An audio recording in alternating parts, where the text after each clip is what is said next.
મિત્ર, આજના આ વેદ પાઠશાળા કાર્યક્રમમાં આપનું સ્વાગત કરીએ છીએ. વેદ પાઠશાળા પ્રભુના વચનની ઉજાળે જીવનને પ્રકાશે મોજ પથને. વેદ પાઠશાળા પ્રભુના વચનની ઉજાળે જીવનને પ્રકાશે મોજ પથને. વેદ પાઠશાળા. આ કાર્યક્રમ દ્વારા આપને ઈશ્વરના પવિત્ર વચનોનું જ્ઞાન મળશે અને બાઇબલની વિસ્તૃત માહિતી પણ મળશે. તો આવો પ્રભુનો સંદેશ તેના સેવક પાસેથી સાંભળીએ. પ્રિય મિત્ર, માથી અનુસાર શુભ સંદેશના 14મા અધ્યાયને સાંભળો. ઈસુએ શિષ્યોને હોડીમાં બેસીને સરોવરને સામે કિનારે જવાની આજ્ઞા આપી. જ્યારે લોકોને વિદાય કર્યા પછી પ્રાર્થના કરવા માટે પોતે એક ટેકરી પર ગયા. સાંજ પડી ત્યારે તે ત્યાં એકલા હતા. આ સમયે હોડી સરોવરમાં ઘણે દૂર હતી અને મોજા ભરાતા હતા, કારણ પવન સામો હતો. સવારના 3 થી 6ના સમયમાં ઈસુ પાણી પર ચાલીને શિષ્યો પાસે ગયા. તેમને પાણી પર ચાલતા જોઈને શિષ્યો ગભરાઈને બોલી ઉઠ્યા, એ તો ભૂત છે. ઈસુએ કહ્યું, હિંમત રાખો, એ તો હું છું. પિતરે કહ્યું, પ્રભુ, જો તમે જ હો તો મને તમારી પાસે આવવાનો હુકમ આપો. ઈસુએ જવાબ આપ્યો, આવ. તેથી પિતર હોડીમાંથી નીકળીને પાણી પર ચાલીને ઈસુ પાસે જવા લાગ્યો. પણ પવન સામે જોતા તે ગભરાયો અને પાણીમાં ડૂબવા લાગ્યો. તેણે બૂમ પાડી, પ્રભુ, મને બચાવો. ઈસુએ તરત જ હાથ લાંબો કરીને તેને પકડી લીધો અને કહ્યું, ઓ અલ્પવિશ્વાસી, તું કેમ શંકા લાવ્યો? તેઓ બંને હોડીમાં ગયા અને પવન બંધ થયો. શિષ્યોએ હોડીમાં ઈસુનું ભજન કર્યું ને કહ્યું, ખરેખર તમે ઈશ્વર પુત્ર છો. પ્રિય મિત્ર, વેદ પાઠશાળા નામક કાર્યક્રમમાં આપનું સ્વાગત કરતા મને ખૂબ આનંદ થાય છે. પવિત્ર શાસ્ત્ર બાઇબલના આપણા અભ્યાસમાં આપણે અત્યારે માથીની સુવાર્તા સુધી આવી પહોંચ્યા છીએ. જે ફકરો મેં હમણાં જ તમારી સમક્ષ વાંચ્યો એ તો માથીના 14મા અધ્યાયમાં મળી આવે છે. અને આ પ્રસંગ પણ કંઈક એના જેવો જ છે કે જ્યારે શિષ્યો હોડીમાં બેસીને ગાલિલની પેલે પાર જતા હતા અને સમુદ્રમાં ભારે તોફાન ઉઠ્યું હતું. પણ આ ઘટનામાં તોફાન ઉઠ્યું તે સમયે પ્રભુ ઈસુ ખ્રિસ્ત તેમની સાથે હોડીમાં નહોતા. તેઓ તો અધવચ્ચે પાણી પર ચાલતા આવે છે અને એ જોઈને શિષ્યો ગભરાઈ જાય છે, બૂમો પાડવા લાગે છે.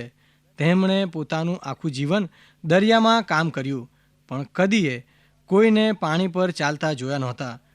અને પિતર, જે મારા ઘણા મનપસંદ પાત્રોમાંનો એક છે, એ કહે છે કે પ્રભુ, એ જો તું હોય તો મને પણ આજ્ઞા આપ કે હું પાણી પર ચાલીને તારી પાસે આવું. અને પ્રભુ ઈસુ ખ્રિસ્ત તેને કહે છે, આવ. અને પિતર ચાલવા લાગે છે અને જ્યાં સુધી તે પ્રભુ ઈસુ ખ્રિસ્તની તરફ જોતો રહે છે ત્યાં સુધી તો બરાબર ચાલતો રહે છે.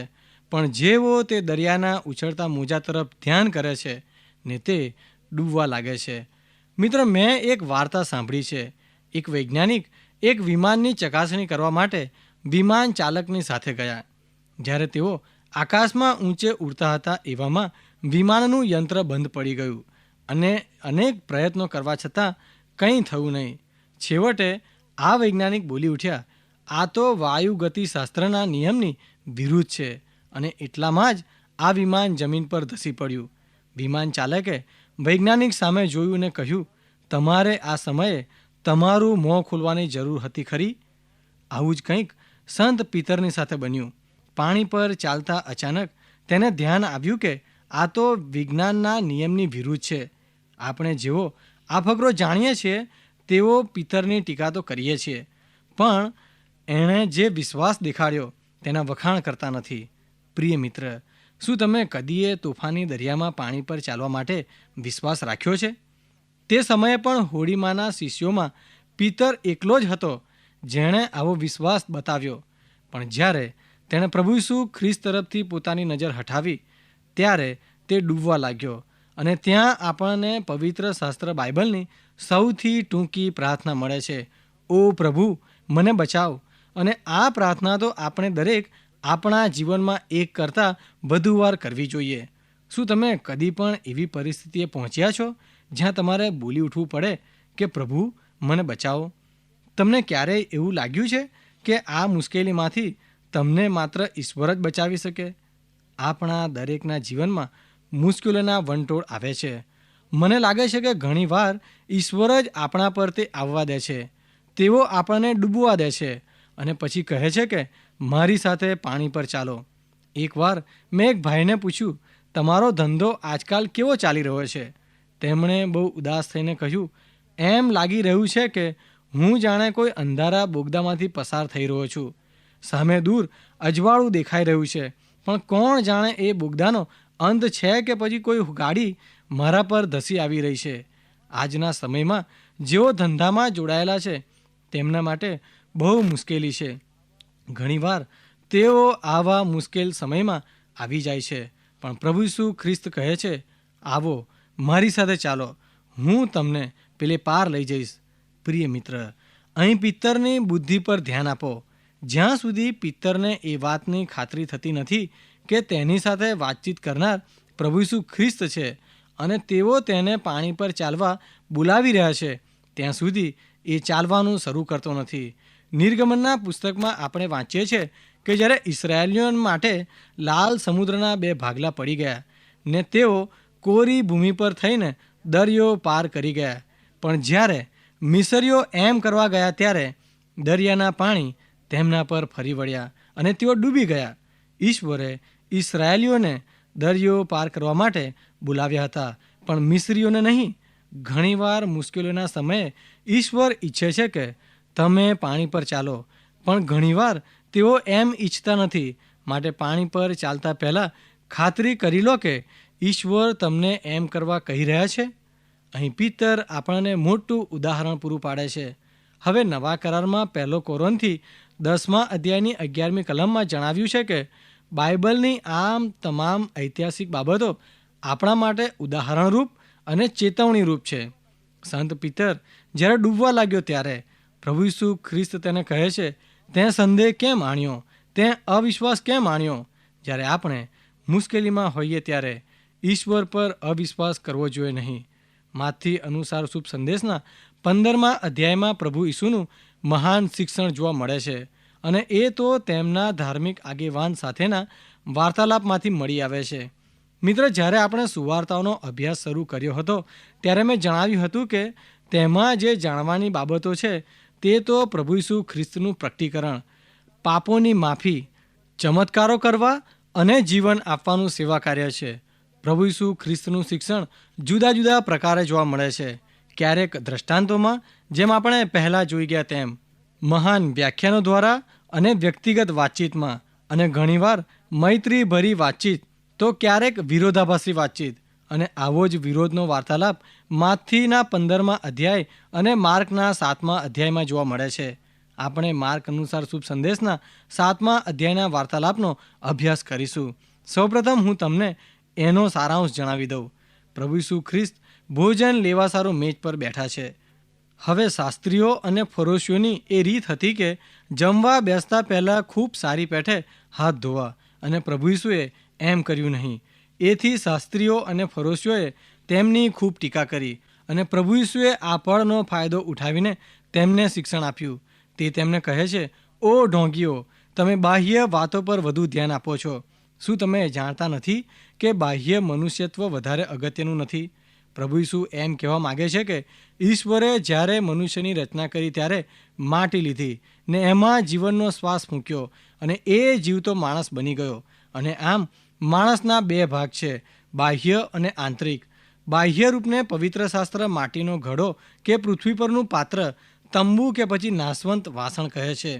પવિત્ર શાસ્ત્ર આ બાહ્ય રૂપ પર વધારે ભાર મૂકતું નથી, પણ તે જણાવે છે કે ઈશ્વરે પોતાના સ્વરૂપ પ્રમાણે માણસને સર્જ્યું અને એ સ્વરૂપ તો માણસના આંતરિક રૂપમાં છે અને એ જ વધારે અગત્યનું છે. પ્રભુ ઈસુએ જ્યારે વિશ્વાસીઓની પ્રથમ સભા કરી ત્યારે તેમણે કહ્યું, તમારી ધાર્મિકતાની શિસ્ત એ તો ઉર્ધ્વ તરફની હોવી જોઈએ, સમાંતર નહીં.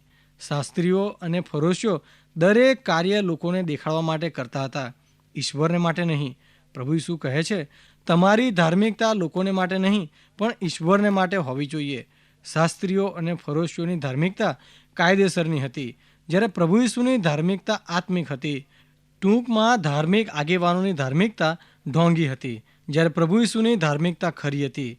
આ ઘટનામાં પણ પ્રભુ ઈસુની અણધોયેલા હાથ માટે ટીકા કરવામાં આવી ત્યારે પ્રભુ ઈસુએ તેનો વિરોધ કર્યો.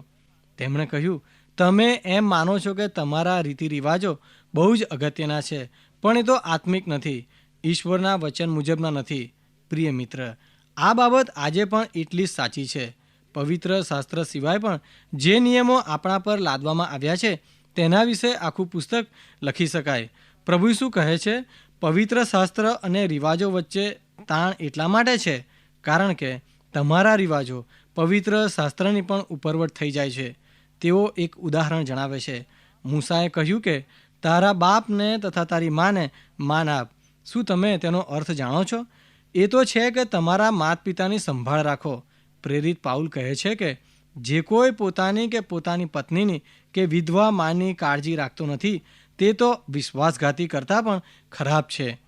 તમારે તમારા માતા પિતાની કાળજી લેવી જોઈએ. પરંતુ ફરોશીઓનો એ રિવાજ હતો કે જો કોઈ પોતાને સેવામાં સોંપે, એટલે કે શાસ્ત્રી કે ફરોશી બની જાય, તો તેનાથી જે લાભ થાય તે અર્પિત દાન છે અને તેથી તે વ્યક્તિનું પોતાના માતા પિતા પ્રત્યે કોઈ દેવું નથી અને એમ તેઓ પોતાના શીખવેલા સંપ્રદાય વડે ઈશ્વરનું વચન રદ કરતા હતા અને એ ખોટું છે. પ્રિય મિત્ર, અહીં પ્રશ્ન પવિત્ર શાસ્ત્રના અર્થઘટનનો છે કે તે પ્રત્યેના તેમના વલણનો નથી. ફરોશીઓ અને શાસ્ત્રીઓ તો પ્રભુ ઈસુ ખ્રિસ્તની સાથે પણ સંમત થતા નથી, એ આપણે અગાઉ જોઈ ગયા છીએ. પણ અહીં પ્રશ્ન છે ઈશ્વરના વચનના અધિકારનો. વિશ્વાસ અને કાર્ય કોના અધિકારથી હોવા જોઈએ? માત્ર ઈશ્વરના વચનથી જ હોવા જોઈએ. પ્રિય મિત્ર, હું તમારી સમક્ષ આ પડકાર મૂકવા માગું છું. શું તમારા જીવનમાં ઈશ્વરનું વચન અધિકાર ધરાવે છે કે પછી રીતિ રિવાજો તેનું સ્થાન લઈ લે છે? પ્રિય મિત્ર, આપણે જે દ્રષ્ટાંત જોયું તે પ્રમાણે ઘણીવાર મુશ્કેલીઓના સમયે ઈશ્વર ઈચ્છે છે કે તમે પાણી પર ચાલો, પણ ઘણીવાર તેઓ એમ ઈચ્છતા નથી.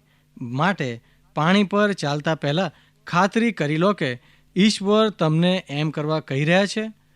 પિતર આપણને મોટું ઉદાહરણ પૂરું પાડે છે અને આપણે જોયું તે પ્રમાણે 1 કોરિન્થી 10 અને 11મી કલમમાં જણાવ્યું છે કે પવિત્ર શાસ્ત્ર બાઇબલની આ તમામ ઐતિહાસિક બાબતો આપણા માટે ઉદાહરણરૂપ અને ચેતવણીરૂપ છે. પ્રિય મિત્ર, પિતર જ્યારે ડૂબવા લાગ્યો ત્યારે પ્રભુ ઈસુ તેને કહે છે કે તે શા માટે અવિશ્વાસ આણ્યો? જ્યારે આપણે મુશ્કેલીમાં હોઈએ ત્યારે ઈશ્વર પર અવિશ્વાસ કરવો જોઈએ નહીં. પ્રિય મિત્ર, તમે પોતાને ફરી એકવાર ચકાસો. મિત્ર, હું જ્યારે નાનો હતો ત્યારે અમારી મંડળીમાં દરેક સભ્યોને એક પુસ્તક આપવામાં આવતું હતું જેમાં શું કરવું અને શું ન કરવું એ માટેના નિયમો આપેલા હતા. જ્યારે હું સમજણો થયો ત્યારે આ પુસ્તક મેં વાંચ્યું તો એમાં ઘણી બધી બાબતો એવી હતી કે જે પવિત્ર શાસ્ત્રમાં નથી. મિત્ર, પોતાના વિશે વિચાર કરો. તમારા નિર્ણયો ખરેખર કેટલા પવિત્ર શાસ્ત્ર પ્રમાણે છે ને કેટલા રિવાજો પ્રમાણે છે, અને આપણે આ બંને વચ્ચેનો ભેદ પારખવો જ રહ્યો. આ ફકરામાં પ્રભુ ઈસુ ખ્રિસ્ત કહે છે, બહારથી માણસમાં પેસીને તેને વટાડી શકે એવું કંઈ જ નથી, પણ માણસમાંથી જે નીકળે છે તે જ માણસને વટાડે છે. અને આ તો બહુ ઊંડું શિક્ષણ છે. ઘણા લોકો એમ માને છે કે શિક્ષણ અને વિકાસ આપણા સમાજનો એક પ્રશ્ન છે. ગંદકી દૂર કરો, શિક્ષણ આપો અને માણસોના પ્રશ્નો ઉકલી જશે. પરંતુ પ્રભુ ઈસુ ખ્રિસ્ત કહે છે, ના, એવું નથી. બહારની કોઈ વસ્તુ માણસને વટાડતી નથી, પણ માણસનો સ્વભાવ તેને વટાડે છે. ગરીબીમાંથી કોઈ વ્યક્તિ મહાન પણ બની શકે છે અને ગુંડો પણ બની શકે છે, અને એ તો તેમના અંદરના સ્વભાવને લીધે છે. પ્રભુ ઈસુ ખ્રિસ્તે પહાડ પરનું ભાષણ પૂરું કરતાં વંટોળમાં અટવાયેલા 2 ઘરોનું ઉદાહરણ આપીને આ જ વાત કહી હતી, જેમાં એક ઘર રેતી પર બાંધેલું હતું અને તે વંટોળિયામાં પડી ગયું, પણ બીજું જે ખડક પર બાંધેલું હતું તે અડીખમ ઊભું રહ્યું. અને એ તો એવા માણસને દર્શાવે છે જે ઈશ્વરનું વચન સાંભળીને પાળે છે. વંટોળિયો અહીં જવાબદાર નથી, પણ ઘરનો પાયો શાના પર છે કેટલો મજબૂત છે તે જવાબદાર છે.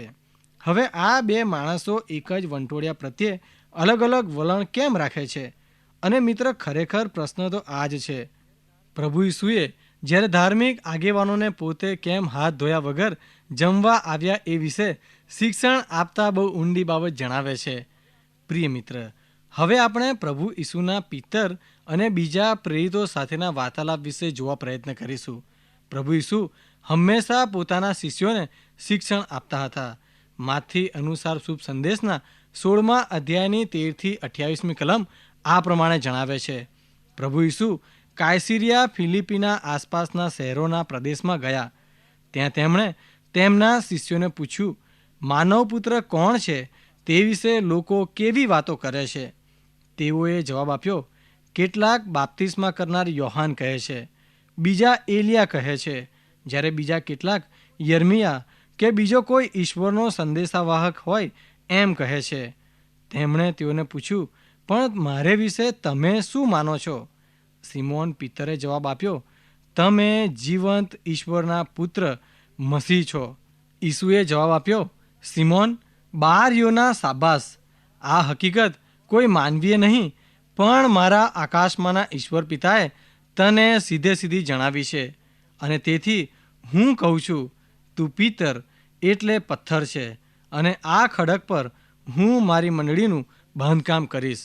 તેની આગળ મરણની સત્તાનું પણ કંઈ ચાલશે નહીં. હું તને આકાશના રાજની ચાવી આપીશ. તું પૃથ્વી પર જેની મના કરીશ તેની મના આકાશમાં કરવામાં આવશે, અને પૃથ્વી પર જે કરવાની છૂટ આપીશ તેની છૂટ આકાશમાં આપવામાં આવશે. ત્યાર પછી પોતે મસીહ છે એ વિશે બીજા કોઈને ન જણાવવા ઈસુએ શિષ્યોને આજ્ઞા આપી. ત્યાર પછી ઈસુ તેમના શિષ્યોને સ્પષ્ટ રીતે જણાવવા લાગ્યા કે મારે યરૂશાલેમ જવું જ જોઈએ. ત્યાં આગેવાનો, મુખ્ય યજ્ઞાકારો તથા નિયમશાસ્ત્રના શિક્ષકો મને ખૂબ દુઃખ દેશે. મને મારી નાખવામાં આવશે અને ત્રીજા દિવસે મને સજીવન કરવામાં આવશે. પિતરે ઈસુને એક બાજુએ લઈ જઈને ધમકાવતા કહ્યું, કદી નહીં પ્રભુ, આવું તમારા જીવનમાં કદી બનશે નહીં. ઈસુએ પાછા ફરીને પિતરને કહ્યું, શૈતાન, દૂર ભાગ, તું મારા માર્ગમાં ઠોકરરૂપ છે, કારણ તું માણસની રીતે વિચારે છે, ઈશ્વરની રીતે નહીં. ત્યાર પછી ઈસુએ શિષ્યોને કહ્યું, જો કોઈ મારી પાછળ ચાલવા માગે તો તેણે પોતાની જાતને ભૂલી જવી અને પોતાનો ક્રૂસ ઉપાડીને મને અનુસરવું. કારણ જે કોઈ પોતાનું જીવન બચાવવા જશે તે તેને ગુમાવશે, પણ જે મારે લીધે પોતાનું જીવન ગુમાવશે તે તેને બચાવશે. જો કોઈ માણસ સમગ્ર દુનિયાને પ્રાપ્ત કરે પણ તેનું જીવન નાશ પામે તો તેથી તેને કંઈ લાભ ખરો? ના, કશો જ નહીં. પોતાનું જીવન એકવાર ચાલ્યું જાય પછી તેને પાછું મેળવવા માટે માનવી કંઈ આપી શકે તેમ નથી. માનવ પુત્ર પોતાના ઈશ્વર પિતાના મહિમામાં દૂતો સાથે આવશે ત્યારે તે દરેકને તેના કાર્યો પ્રમાણે બદલો આપશે. હું તમને સાચે જ કહું છું, અહીં કેટલાક એવા છે જેઓ માનવ પુત્રનું રાજા તરીકેનું આગમન જોશે નહીં, ત્યાં સુધી મરણ પામશે નહીં. પ્રિય મિત્ર, આ તો બહુ અગત્યનો ફકરો છે. પહેલાં તો એ પ્રભુ ઈસુ કોણ છે તે જણાવે છે. સુવાર્તાઓમાં વારંવાર પ્રશ્ન પૂછવામાં આવે છે, આ તે કોણ છે? દાખલા તરીકે જ્યારે તે દરિયાના તોફાનોને શાંત કરે છે ત્યારે શિષ્યો કહે છે, આ તે કોણ છે? અને અહીં પ્રભુ ઈસુ ખ્રિસ્ત સીધો પ્રશ્ન શિષ્યોને કરે છે, હું કોણ છું? તે વિશે તમે શું કહો છો? અને આ તો બહુ અગત્યનો સવાલ છે. અને પિતર તેનો સીધો જવાબ આપે છે, તું ઈશ્વર પુત્ર છે, તું ખ્રિસ્ત છે. અને પ્રભુ ઈસુ ખ્રિસ્ત કહે છે, એ તો તારાથી નથી, પણ તારા વિશ્વાસને લીધે ને હું તારા પર મંડળી બાંધીશ. એકવાર એક ભાઈ સાથે વાતચીત કરતો હતો અને વાતચીત પૂરી થયા પછી એ આશ્ચર્યચકિત થઈને મારી પાસે આવ્યા ને કહ્યું, આ તો નક્કી પવિત્ર આત્મા તમારા વડે બોલ્યા છે. તમારામાં આટલી હોશિયારી નથી. અને હું માનું છું કે એ ભાઈ ખરેખર સાચું સમજ્યા હતા. પ્રભુ ઈસુ ખ્રિસ્ત કહે છે કે હું સામાન્ય માણસો દ્વારા અસામાન્ય કામો કરી બતાવીશ, કારણ કે પવિત્ર આત્મા તેઓની અંદર છે. આ ફકરો એટલા માટે પણ અગત્યનો છે કારણ કે અહીં પહેલી વાર પ્રભુ ઈસુ ખ્રિસ્ત મંડળીનો ઉલ્લેખ કરે છે. અત્યાર સુધી તેઓ એક રાજા અને તેના રાજ્ય વિશે બોલતા હતા.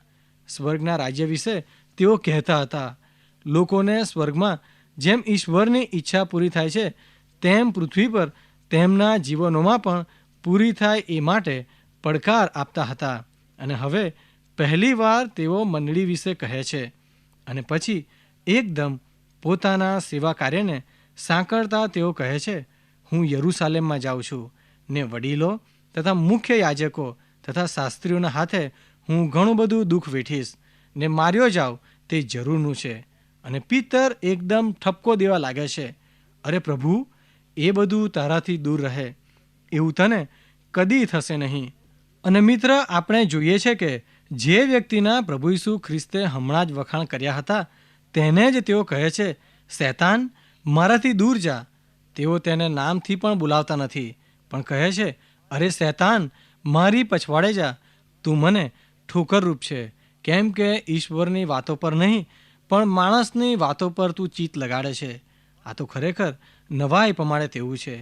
એક તરફ તો તેઓ કહે છે કે પવિત્ર આત્મા તારા વડે મહાન કામો કરનાર છે, અને હજી બીજી જ પડે તેઓ કહે છે, શૈતાન મારી પછવાડે જા, કેમ કે તું ઈશ્વરના કામને માટે ઠોકરરૂપ છે. આ વાર્તાલાપનું વ્યક્તિગત આધ્યાત્મિક લાગુકરણ શું હોઈ શકે? અને એ તો આ પ્રમાણે છે. મહાન સત્ય એ છે કે આપણી અંદર બંને શક્યતાઓ રહેલી છે, અને આજની મંડળીમાં પણ એટલું જ સાચું છે. આપણામાં એક સામાન્ય વ્યક્તિ કે જેના દ્વારા પવિત્ર આત્મા કાર્ય કરી શકે છે, અને તે બનાવની કાર્યક્ષમતા છે, કારણ કે પવિત્ર આત્મા જે આપણામાં વાસ કરે છે તે આપણા વડે કાર્ય કરે છે. પણ અહીં આપણી સામે બહુ મોટી ચેતવણી પણ છે. આપણામાં એ શક્યતા પણ છે કે શૈતાન આપણો ઉપયોગ કરી શકે છે. પ્રિય મિત્ર, શું તમે એમ માનો છો કે પવિત્ર શાસ્ત્ર કહે છે કે શૈતાન તો ભાઈઓ પર આળ મૂકનાર છે? પ્રિય મિત્ર, નવા કરારમાં પ્રકટીકરણના પુસ્તકના 12મા અધ્યાયની 7મી કલમથી 9મી કલમ આ પ્રમાણે જણાવે છે, પછી સ્વર્ગમાં યુદ્ધ જામ્યું. મિખાએલ અને તેના સાથી દૂતો તે રાક્ષસી અજગર વિરુદ્ધ લડ્યા. તે રાક્ષસી અજગરે પણ પોતાના દૂતો સાથે સામી લડાઈ આપી, પણ તે રાક્ષસી અજગરને હરાવવામાં આવ્યો, અને તેનું તથા તેના દૂતોનું સ્વર્ગમાં કંઈ સ્થાન રહ્યું નહીં. તેથી તે પ્રચંડ રાક્ષસી અજગરને નીચે પછાડવામાં આવ્યો. તે તો પ્રાચીન સર્પ, જે દુષ્ટ શૈતાન તરીકે ઓળખાય છે, તે જ છે. તે જ આખી દુનિયાને ગેરમાર્ગે દોરી જતો હતો, અને તેના દૂતોની સાથે પણ તેને પૃથ્વી પર ફેંકી દેવામાં આવ્યો. પ્રકટીકરણના 12મા અધ્યાયમાં શૈતાન જે ભાઈઓ પર દોષ મૂકે છે તેનો નાશ કરવામાં આવે છે. અને મિત્ર, બીજાઓ પર આડ ચડાવવા માટે શૈતાન મારો અને તમારો ઉપયોગ કરે છે. આપણામાં 2 પ્રકારની કાર્યક્ષમતાઓ રહેલી છે, જેના દ્વારા ઈશ્વર બોલે છે ને તેના દ્વારા શૈતાન પણ બોલે છે. પ્રિય મિત્ર, 2 માણસો હરોળમાં ઊભા છે, તેમાંના તમે કયા છો? શું તમે એ પાત્ર છો જેના વડે પવિત્ર આત્મા ઈશ્વરનું કાર્ય કરે છે, કે પછી તમે શૈતાનનું સાધન છો જેનો તે પોતાના કાર્યને માટે ઉપયોગ કરે છે? આ તો બહુ મોટો વિરોધાભાસ છે, પણ એ તો આપણા માટે પસંદગીની વાત છે. પ્રભુ ઈસુ ખ્રિસ્તની પિત્તર સાથેની વાતચીત આપણા માટે એક ઉદાહરણરૂપ અને ચેતવણી સમાન છે. પ્રિય મિત્ર, દરેક પળે દરેક સમયે પોતાની જાતને તપાસો કે તમે ઈશ્વરનું સાધન છો કે પછી તેના કામમાં અડચણ ઊભી કરનાર વ્યક્તિ છો. પ્રિય મિત્ર, આ વિષય પર વિચાર કરશો. ફરી મળીએ ત્યાં સુધી મને રજા આપશો. પ્રિય શ્રોતા મિત્રો, અમને ખાતરી છે કે આજનો આ કાર્યક્રમ આપને રસપ્રદ લાગ્યો હશે. જો આ કાર્યક્રમ આપ નિયમિત રીતે સાંભળશો તો તમારા અંગત જીવનને માટે તે ખૂબ જ લાભદાયી બનશે. જો આપને આ અંગે કોઈ પ્રશ્ન કે મૂંઝવણ હોય, અથવા આપ આ કાર્યક્રમને લગતું સાહિત્ય પ્રાપ્ત કરવા માંગતા હોય તો આજે જ તમારા પૂરેપૂરા નામ સરનામા સાથે અમને પત્ર લખશો. અમારું સરનામું છે કાર્યક્રમ Ved Pathshala, Vishwavani, post box number 2036, Fatehgunj, Vadodara 3900002. ધન્યવાદ.